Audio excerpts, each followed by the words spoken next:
Et j'ai créé ce cabinet par après. Je pense que tey dañuy boole wax bi peut-être en wolof ak français je pense que mooy gën. Voilà donc tey maa ngi fi ak sama ñaari collaboratrice Halima Sarr ak Dia Sadio Diop.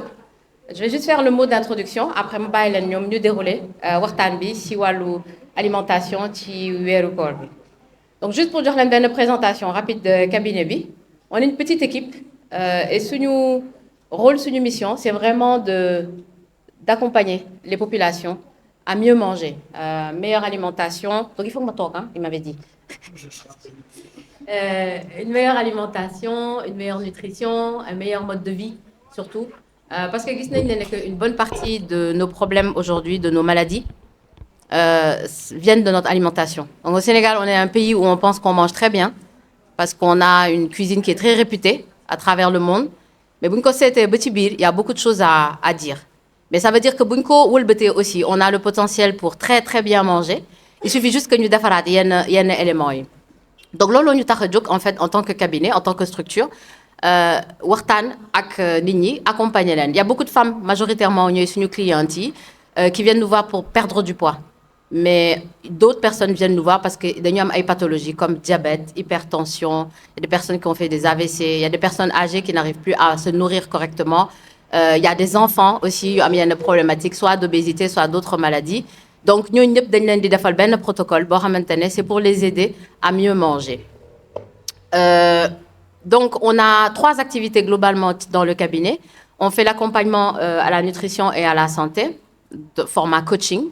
On a également des produits alimentaires qu'on distribue. On vous a amené quelques échantillons. On vous présentera les produits à la fin de la session, Inch'Allah. Et sinon, on a une cuisine diététique qui est venue dans le cours de l'activité parce que les clients nous demandaient est-ce que doo leen defar ay plat yoo xamante ne mën nañ ko commander parce que sama papa dafa diabétique sama yaay dafa am tension wala man sama bopp j'ai besoin de manger plus sainement. Donc on a ces 3 activités là. Et donc dañ ciy boole activité physique bu ñu doon def ñun suñu bopp avant mais qu'on a maintenant contracté avec d'autres des professionnels. Donc on a un système en fait de collaboration avec des coachs sportifs. Donc on propose aussi des activités de coaching. Voilà. Et dans le cadre de la distribution de nos produits, ce sont des produits que vous trouvez qui sont locaux pour la plupart, fabriqués au Sénégal. Et puis une partie des produits sont importés. Les produits locaux, vous verrez des choses assez innovantes comme des produits à base de bananes vertes sous forme de haro, de tchakri, de sankal ou de farine. Et c'est vraiment de la banane quoi. On a de la farine de patate douce. On a toutes ces farines sans gluten parce que beaucoup de personnes maintenant sont devenues intolérantes au gluten, ne digèrent pas bien. D'autres personnes sont intolérantes au lactose, donc on a des produits sans lactose. Donc on a vraiment une panoplie de produits pour répondre aux besoins des populations. Donc tey jii nii waxtaan bi c'est axé autour de l'alimentation pendant le Ramadan, qui arrive bientôt, Inch'Allah. Et on veut vous donner les clés pour que vous réussissiez. Vous allez réussir, Inch'Allah, votre Ramadan d'un point de vue spirituel. Mais on aimerait que vous le réussissiez aussi d'un point de vue santé et physiologique. Il se passe des choses extrêmement intéressantes dans le corps lorsqu'on jeûne. C'est pas pour rien qu'il y a le santuñu ko. Il y a toute une démarche qui se passe, une démarche annuelle, mais qui se perpétue aussi ci biir at bi ak yeneen genre koor yi, mais qui va vraiment transformer notre corps. Je vais laisser mes collaboratrices vous dérouler ces 2 parties-là. On aura une partie sur l'alimentation purement, proprement parler, et puis on aura une deuxième partie sur l'organisation. Parce que c'est cette organisation derrière qui va vous permettre aussi de vous nourrir correctement et en même temps de pouvoir dérouler vos dévotions comme il faut et donc de maximiser votre Ramadan. Je laisse Sadio, Olima, laquelle commence? Salam alaikum. Moi, c'est Dia Sadio Diop, nutritionniste diététicienne, employée au cabinet Bewell Eats. Donc aujourd'hui, nous sommes là pour vous parler de comment s'alimenter équilibrément, mais aussi, c'est un moment de spiritualité, mais aussi, c'est un défi pour notre corps, mais aussi le rythme de notre vie. Donc, il faut une bonne alimentation durant le Ramadan. Donc, on sait que le Ramadan est basé sur 2 fondamentaux repas, à savoir le khud, le suhoor et la rupture, c'est-à-dire le dogme. Donc, pour une bonne alimentation lors du khud, il faut impérativement que ce soit composé de féculents, c'est-à-dire de céréales complètes. à savoir les fognons, les maïs, etc. Il faut aussi une part de protéines, comme les œufs, les yaourts, les viandes, etc. Et aussi et les huiles d'olive. Nous allons donner quelques exemples de repas équilibrés, c'est-à-dire quelques exemples de repas équilibrés. Nous avons principalement 3 choix. Le premier choix, c'est le choix traditionnel. On peut donner l'exemple de bol de fondé à base de mil, de fenouil, de maïs ou banane verte. Le deuxième choix, c'est le choix rapide, c'est-à-dire les pains tartinés au thon ou au fromage et à l'avocat et une banane. Ce sont des sources de bonne graisse et qui peut vous protéger contre la faim. Nous avons aussi l'hydratation qui est essentielle lors du ramadan parce qu'on constate que lors du ramadan, c'est important. Donc il faut respecter, il faut boire au moins 2 litres d'eau par jour. Donc les 1,50 litre donc, seront apportés par l'eau et les autres seront complétés soit par les infusions ou l'alimentation. Donc lors de rupture, donc nous allons jeter sur l'équipe sans pour autant genre je sais pas en fait. Dañuy ñëw rek jeter wu ci lekk bi brusquement alors que dafa am ay étapes. Donc première étape mooy date bi mooy sunna bi. Donc il faut commencer par les dates 3 de préférence et consommer de l'eau, faire une pause de 10 à 5 minutes, le temps de prier, de se reposer et après se réhydrater. Donc il faut consommer des boissons chaudes, soupe ou bouillie légère. Donc nous allons vous donner le modèle de l'assiette équilibrée. Donc si vous avez l'assiette, vous allez séparer en 4 parties. Donc première partie, ça sera composé de féculents, c'est-à-dire les riz, maïs, etc. Deuxième partie, ça sera composé de protéines, comme les viandes, poissons. Et les 2 dernières parties, ça sera essentiellement composé de légumes. Après, les aliments à privilégier. Les aliments à privilégier lors du ramadan et les aliments à éviter. Donc les aliments à éviter, ce sont les fritures, comme les pastels, les beignets, les akara, les samoussas, etc. Mais surtout les fast-food, comme les pizzas, les burgers. Donc ça, c'est lourd à la digestion et ça peut créer des reflux gastriques aussi. L'excès de sucre aussi, c'est à éviter, comme les boissons très sucrées. Il faut favoriser aussi les boissons locales, comme les bouillies, bissap, sans sucre de préférence si c'est possible, bien sûr. Sinon, mettre un peu de sucre. L'excès de caféine aussi, c'est à éviter. Donc, il faut diminuer l'excès de café, les boissons énergétiques, parce que ça peut causer des déshydratations, troubles du sommeil et des nervosités.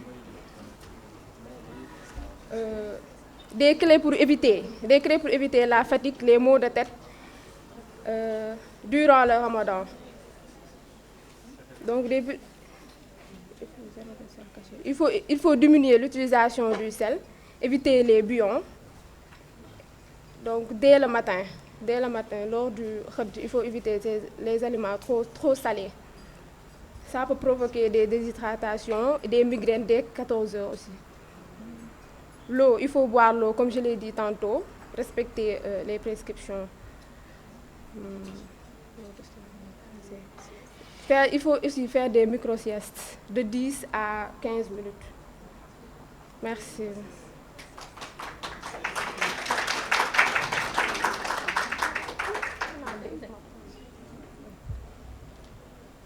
Assalamu alaikum. Moi, c'est Day Alimassa, nutritionniste et diététicienne. Je suis aussi employée à Buwell Coaching. Donc, je m'en vais vous présenter Donc, comment faire pour s'organiser durant le mois de Ramadan et ainsi, comment adapter un rythme de vie vraiment... Ok, je tire ça. C'est bon. Ok, merci. Donc, comme je le disais tantôt, je m'en vais vous présenter la mode d'organisation durant le Ramadan, ainsi que comment adopter un rythme de vie simple et efficace pour gérer le Ramadan durant le mois, comme je peux le dire.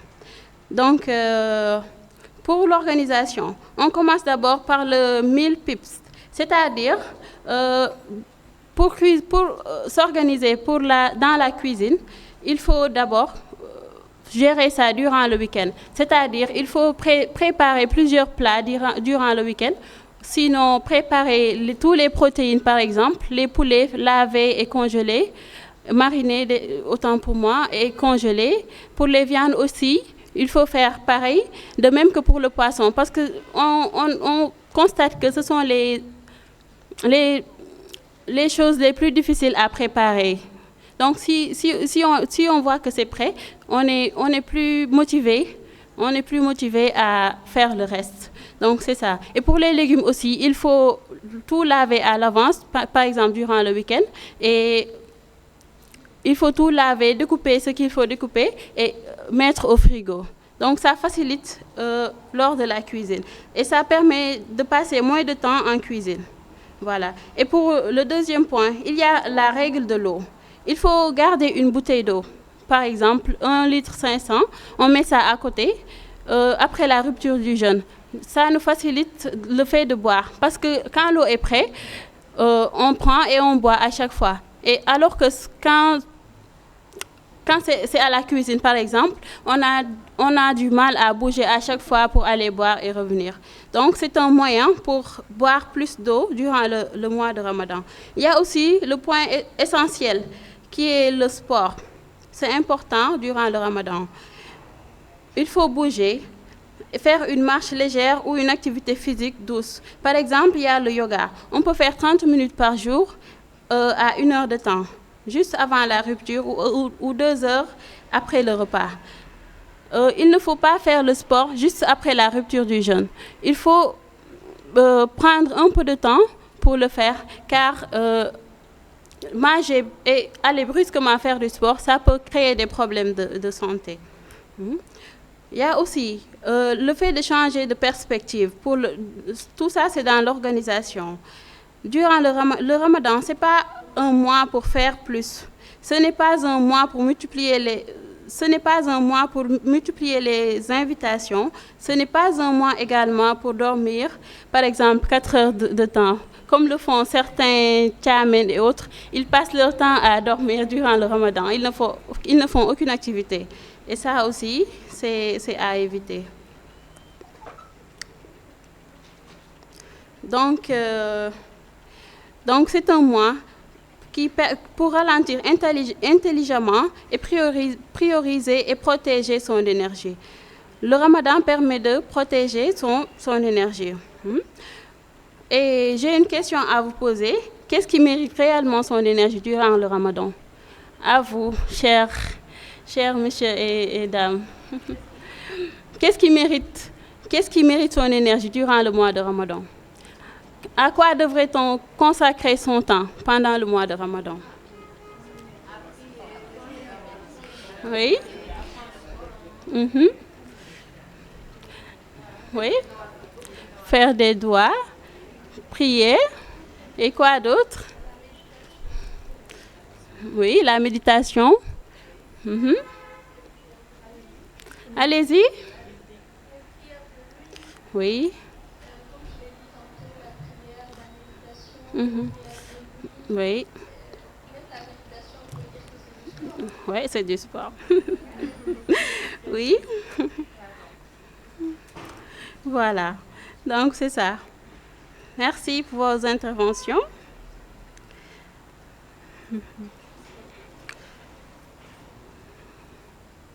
Donc, on va se focaliser sur 3 points.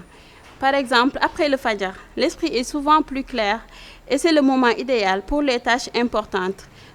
pour la réflexion, les stratégies ou l'apprentissage. En milieu de journée, l'énergie baisse. Donc, il faut privilégier son temps pour les tâches vraiment simples et routinières pour ne pas perdre beaucoup d'énergie. Il y a également, en fin de l'après-midi, c'est le moment le plus délicat. Il faut, pendant cette période, éviter de prendre des décisions importantes. Parce que la plupart du temps, lorsque les gens ont faim, ils ont tendance à être nerveux. Et donc, dès qu'on les touche ou bien dès qu'il y a un petit souci, ils disent des choses vraiment qu'ils vont peut-être regretter plus tard. Voilà. Donc, ce sont les 3 points. Il y a également le sommeil. C'est important de dormir durant le ramadan. Mais pendant la nuit, par exemple, c'est le moment qu'il faut le plus récupérer pour être en forme toute la journée. Car le manque de sommeil augmente l'irritabilité, les envies de sucre augmentent également, ainsi que la fatigue hormonale. On a quelques conseils pratiques. Il faut 1 heure de coucher, par exemple, durant la matinée, faire des siestes courtes de 20 à 30 minutes si possible, limiter les écrans le soir. Un ramadan réussi commence par une bonne nuit, comme je l'ai dit tantôt. Il faut également anticiper pour éviter les chaos. Là, je vous invite à réfléchir sur qu'est-ce qui vous a épuisé l'année dernière.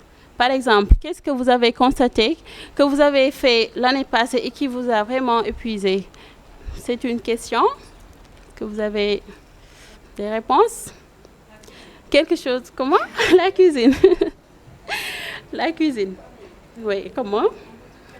Préparer plein de repas, ça prend du temps, oui. Et après, tu as plus d'énergie pour les actes de préparation.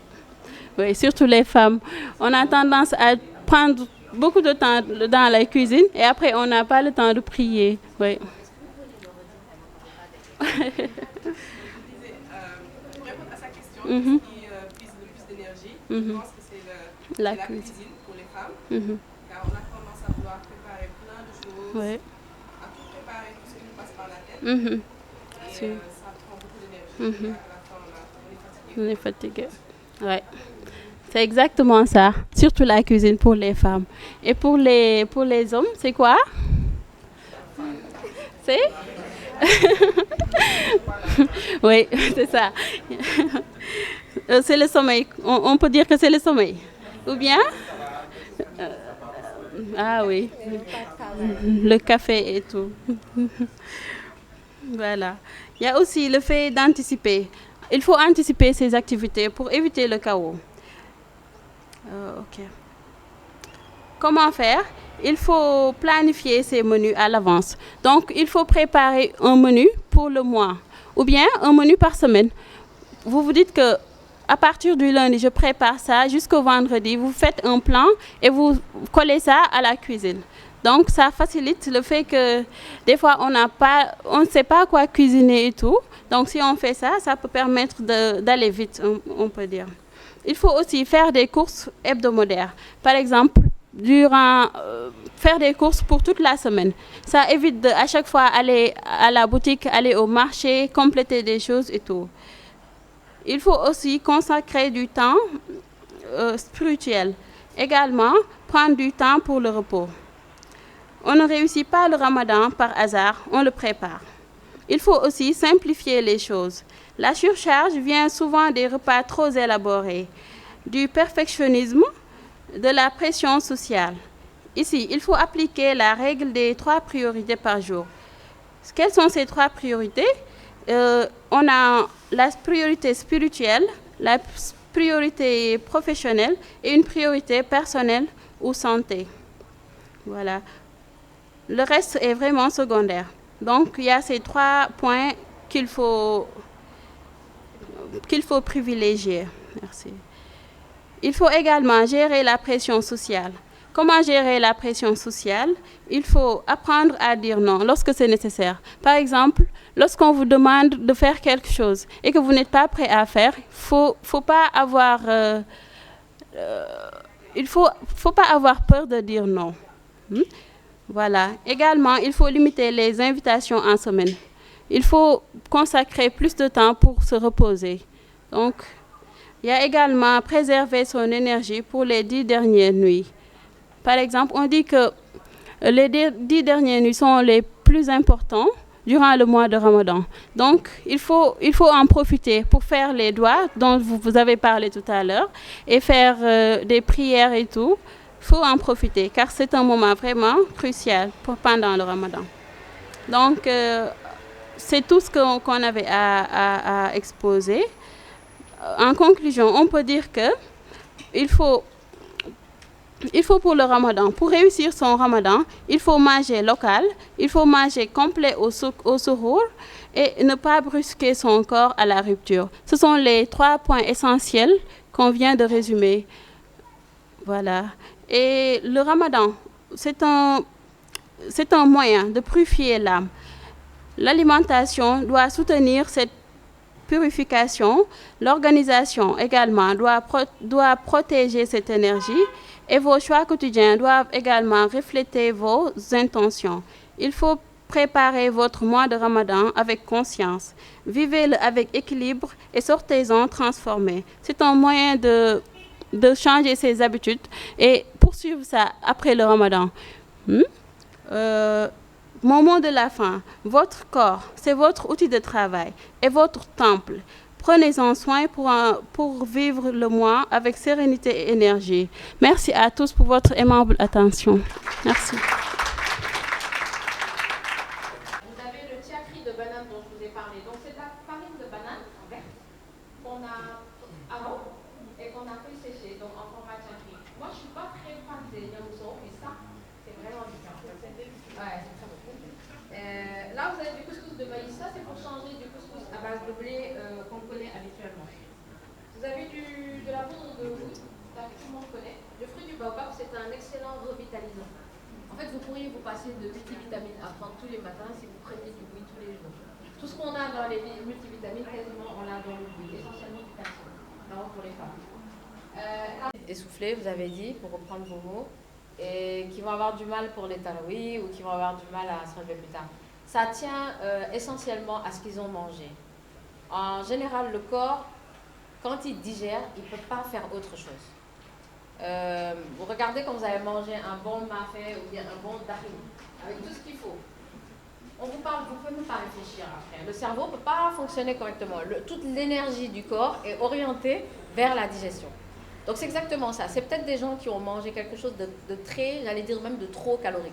Tout à l'heure, Alima vous a expliqué comment structurer l'assiette. C'est vrai qu'on mange plutôt au plat globalement au Sénégal, mais on peut le transposer à plus ou moins. Si on prend une assiette, qu'on la scinde en 3 ou en 4. On va dire en 3 pour être plus light. 1 tiers de protéines, viande, poisson, etc. 1 tiers de féculents, pommes de terre, riz, etc. Et 1 tiers de légumes. C'est pas comme ça qu'on mange au Sénégal.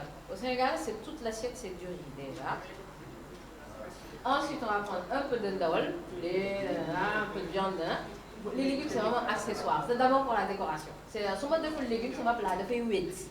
On les met d'abord pour 8. On ne pense pas d'abord que c'est pour les nutriments, fernienti. Donc, déjà là, il y a un problème parce qu'on consomme beaucoup trop de féculents. On aura consommé beaucoup trop de riz. Donc, ce qu'il faut faire, c'est réduire cette quantité de riz. J'ai dit riz, mais ça peut être des fois de la pomme de terre. Certains associent pomme de terre et pain, pâte et pain. Les lambé pain, petits pois pain. D'ailleurs, on met du pain partout. Mais à la base, en fait, on a déjà des féculents qui devraient nous suffire. Mais on rajoute à chaque fois le pain derrière. Donc, en fait, la quantité de féculents, elle est très importante. Qu'est-ce qui va se passer dans l'organisme? Si vous mangez trop de féculents, le corps, il va découper toutes les grandes molécules d'amidon, puisque c'est de l'amidon, en molécules de glucose, du sucre. Ok, le cerveau va prendre sa part pour fonctionner, parce que le cerveau, son carburant, c'est le glucose. Les muscles vont prendre leur part. Vous allez pouvoir utiliser normalement cette énergie pour les tarawih, etc. Mais il y a un moment, il y a un excès. Il y en a plus que ce dont le corps a besoin. Parce que vous n'allez pas courir tout de suite un sprint ni un jogging. Donc, qu'est-ce qui se passe? Le corps ne sait pas stocker le sucre. Il le transforme en matière grasse et il le stocke. Mais en même temps, il y a une autre réaction qui se produit, c'est que comme il y a beaucoup de sucre qui circule dans votre organisme, votre glycémie va monter. Ça, c'est dangereux pour le corps. Alhamdulillah, on est très très bien fait. Il y a des mécanismes pour régler tout ça. Quand le sucre monte comme ça trop fort, l'insuline va aussi être produite très fort pour abaisser ce sucre-là. Le problème, c'est que ça se fait en urgence. C'est une réaction d'urgence. Donc l'insuline qui est synthétisée, il y a beaucoup. Et donc ça arrive, et ça, qu'est-ce que ça fait? Ça va baisser le sucre violemment. Vous allez avoir ce qu'on appelle une hypoglycémie réactionnelle. Là, c'est le coup de barre, en fait. On ne peut rien faire. On a comme si on était mortifié, comme si on nous avait mis des coups. Et le corps est comme mort. On ne peut rien faire. Qu'est-ce qu'on fait à tort? On pense qu'on a besoin de sucre. On reprend. Voilà, il me faut un petit coca ou il me faut un petit truc pour me rebooster parce que dans ma dit que sonne, ça m'a l'air bétail 10. Effectivement, mon beau, oui, non, c'est encore un peu pas possible, quoi. Donc, il faut vraiment, c'est pour ça qu'on parlait tout à l'heure du lien entre l'alimentation et les dévotions. Plus vous serez léger, mieux vous pourrez faire vos dévotions. Mais plus vous êtes lourd, c'est fini. Il n'y a qu'une chose à aller faire, c'est dormir. C'est ça. Bon, vous avez répondu à ma question, mais ce serait bien, effectivement, davantage de conseiller tout le monde par rapport à ce qu'on doit manger au moment de l'iftar. Qu'est-ce que je dois manger au moment de l'iftar? Et on sait que quand je fais un iftar, je ne sais pas ce que les gens vont appeler iftar déjà. Il y a un moment où on prend la date, oui, et peut-être le mojito, mais il y en a qui mangent à cette heure-là. Enfin, ils vont prendre du pain, du café. Le ndogu à la sénégalaise. Oui. Après, ils vont prier. Oui. Déjà, avant de prier, ils ont le ventre plein. Ils ont mal, même parfois s'incliner comme il faut, ils prient, ils ont envie de vite en sortir. Bon, il y a aussi d'autres problèmes, c'est qu'il y a des gens, quand ils ne mangent pas assez, au moment de l'iftar, quand ils prient, ils pensent un peu encore à la nourriture. Ouais. Donc il y a un problème. C'est que madame a préparé aujourd'hui. Qu'est-ce qu'on va manger aujourd'hui? Ouais. Et on sait que aussi il y a au moment de faire la prière de l'Aïcha, il y a les tarawih qui vont suivre. Il y a des gens qui vont profiter de ce moment-là entre Maghrib et Aïcha pour tout manger. Quand ils finissent, ils ont du mal à faire les tarawih. Ouais. Ouais. Il faut vraiment des conseils par rapport à cette période-là. Je pense que ça va beaucoup nous aider. La première chose, en fait, moi qui me vient à l'esprit, c'est qu'elle a dit, Halima, je crois, c'est le changement de perspective pendant le ramadan. C'est pas que ce que j'ai pas mangé de la journée, rattraper. Il y en a certains, quand ils ont jeûné, leur cerveau passe toutes les phases. Il y avait quelqu'un qui me disait que son mari l'appelait à 16 heures pour lui demander déjà qu'est-ce qu'on mange ce soir. Donc celui-là, il n'est pas concentré au bureau, il est déjà en train de se projeter sur le dîner. Donc déjà, il faut qu'on enlève ce lien très étroit, l'alimentation et le jeûne. Je veux dire, on ne jeûne pas pour manger derrière, quoi. C'est pas l'idée. Donc déjà, il faut qu'on change de perspective. Maintenant, ce qui se passe, c'est que nous, on a un modèle qu'on préconise, mais après, on est tous différents. Notre ventre est différent, nos capacités sont différentes. Lorsque c'est Maghreb et qu'on a coupé, on conseille de couper avec les dattes et de l'eau. Alors, les dattes aussi, ça c'est une histoire. Ouais, moi j'adore les dattes. On a dit un père, je mange 11 dattes. Pourquoi 11 dates aussi? On peut manger une date. C'est un père. C'est un père. Ok, mais si on parle de portion de fruits, parce que nous, comme on est nutritionnistes, on ramène ça toujours à la portion, c'est 3 dates. 3 dates moyennes. C'est une portion de fruits. Parce que les dates, elles sont extrêmement sucrées. Elles sont formidables. Et aussi, encore une fois, il n'y a pas de hasard dans notre deal, c'est qu'au moment où on rompt le jeûne, on a besoin d'une énergie rapide. Quelque chose qui arrive rapidement, parce que vous allez passer des heures, selon les endroits du monde où vous vous trouvez, c'est 10 heures, 12 heures, 14 heures, 16 heures de jeûne. Donc on a besoin d'une énergie rapide. La date, elle est faite pour ça. Elle va vous apporter du magnésium, du calcium. Elle va apporter des nutriments et du sucre rapidement mobilisables par l'organisme. Mais pas 11 dates quand même. Donc, 3 dates maximum. Quand on est diabétique, je ne dis pas non aux dates, mais il ne faut pas dépasser une fois. C'est les diabétiques qui arrivent à jeûner. Donc ça veut dire que c'est les diabétiques qui sont stabilisés et qui sont sous traitement. Ça, c'est l'avis médical qui prévaut. Hein. Ça, il faut toujours confirmer avec le médecin d'abord. Une date. Donc je reviens à votre question.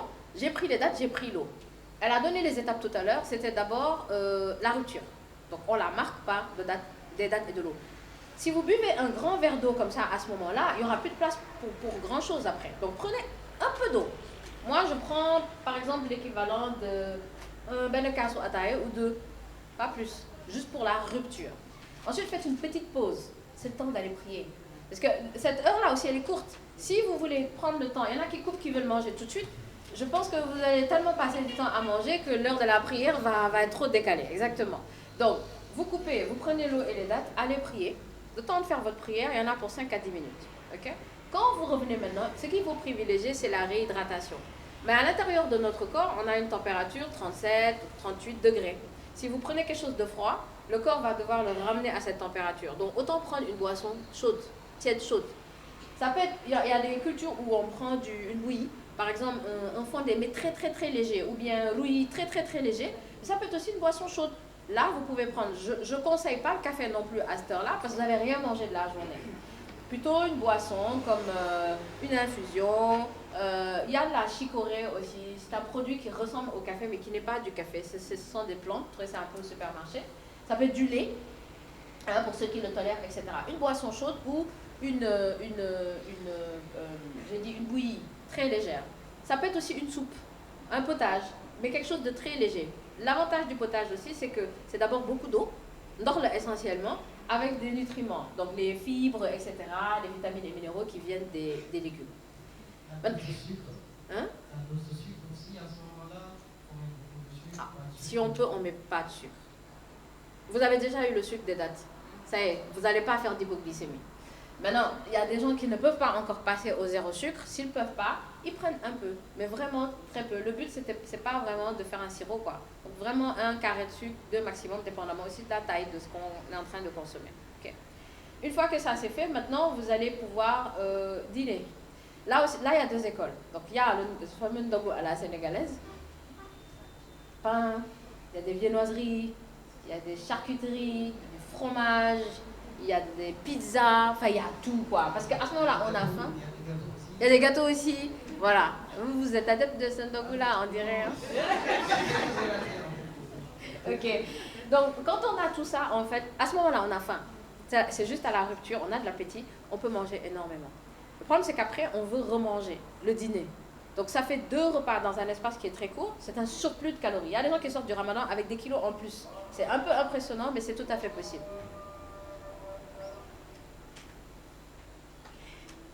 Bon, on pique plus tard ici. Hein. D'accord, ok. Alors, donc vous avez moi, ce que je préconise, c'est de zapper ce ndogo à la sénégalaise là. Ce qu'on mange à ce moment-là, il n'y a pas de nutriments. Des croissants, pain au chocolat, chaussons, gâteaux. C'est que du sucre et du gras. Il n'y a pas de nutriments. Donc, zappez-le, passez directement au dîner. Les mamans le savent très bien. Quand les enfants ont mangé ce petit ndogo-là, quand vous ramenez le dîner, personne ne le mange. Et donc, qu'est-ce qui se passe pendant le ramadan? C'est un mois du gâchis alimentaire. Il y a énormément de restes dans les frigos. Après, personne ne veut les manger. Ça finit où? Probablement à la poubelle. Ce n'est pas l'objectif. Moi, ça m'écoeure vraiment quand je vois la quantité de nourriture qui est gaspillée pendant le ramadan. Et pourquoi? Parce que juste, on a voulu faire des excès alimentaires. Les gens ont pris leur petit déjeuner le matin, c'est le khud. Donc là, maintenant, on a pris les petits nyama-nyama intermédiaires pour relancer la digestion. On dîne. Quand on dîne, on n'exagère pas non plus. On sait qu'on a l'isha, après, on a les tarawih après. Donc, si vous êtes trop lourd, vous ne pouvez pas. Si vous êtes adepte du dahin, mangez moitié moins de dahin que d'habitude pour pouvoir aller faire les prières. Une fois que vous êtes revenu maintenant de la prière des tarawih, si vous voulez, faites une petite collation. Vous aimez le fondé, prenez un petit peu de fondé, un verre de chakri, des fruits, une petite collation, avant, maintenant, peut-être 1 heure de temps après, allez vous coucher. Donc c'est une question de composition, je l'ai dit tout à l'heure, mais c'est aussi une question de dosage et de quantité. On ne peut pas vraiment manger comme ça à outrance et pouvoir être en forme ensuite pour Djamouya. Là, c'est pas possible. Donc, l'impression que vous avez dit, je comprends que vous préconisez le fait de dîner avant d'aller faire les tarawih. Oui. On peut faire les tarawih. Je conseille ça plutôt parce que quand vous revenez tarawih, il est tard déjà. Hein. Actuellement, ça va être quoi? 20h30 peut-être, dépendamment des mosquées, 21h. Le temps de prier, Isha, faire les tarawih. Vous n'êtes pas rentré avant 22h, hein, 22h, 22h30. Ça dépend aussi si l'imam, voilà, c'est les longues sourates. 22h30 pour dîner, à quelle heure vous allez vous coucher? Voilà, donc c'est mieux de manger avant. C'est court, c'est pour ça que pendant le Ramadan, on n'a pas de temps. Et tout à l'heure, quand elle parlait d'organisation, moi j'avais envie de rajouter ce que j'appelle moi la socialisation inutile. Facebook, TikTok, Instagram, tout ça à la poubelle pendant le Ramadan, sauf si c'est pour s'instruire, bien sûr. Mais restez là à parler avec les copains, parler des scandales qui viennent de se produire actuellement, vous allez risquer de gâcher votre Ramadan pour rien du tout. Donc, il faut couper ce temps-là parce qu'on n'a pas de temps. À part du moment où on a coupé, on est allé prier, on vient. Ce qu'on doit calculer, c'est comment je peux séquencer ça, manger avant d'aller à Isha Tarawih. Je reviens de Tarawih, je prends ma petite collation, je me prépare après 1 heure de temps après à aller me coucher. Parce que demain, Inch'Allah, je me lève tôt pour pouvoir prendre mon sarkouk. Il n'y a pas de temps. Machallah. Et ça, c'est important parce que la nomade au Sénégal, parce que beaucoup de gens mangent après le tarawih, donc c'est plus tard, minuit, 1 heure. Malheureusement pour les dames, elles souffrent beaucoup parce qu'elles sont obligées de rester là, ensuite laver le bol. Le Ramadan, c'est un mois très difficile pour les femmes. Très, très difficile pour les femmes. J'ai raison, non? Ouais, donc voilà, vous les hommes, soyez indulgents, mangez plus tôt, comme ça, elle aussi, elle peut aller plus tôt au lit. Voilà. Et aider aussi, oui. Merci, merci. Merci beaucoup. Merci pour les questions. Est-ce qu'il y a d'autres questions?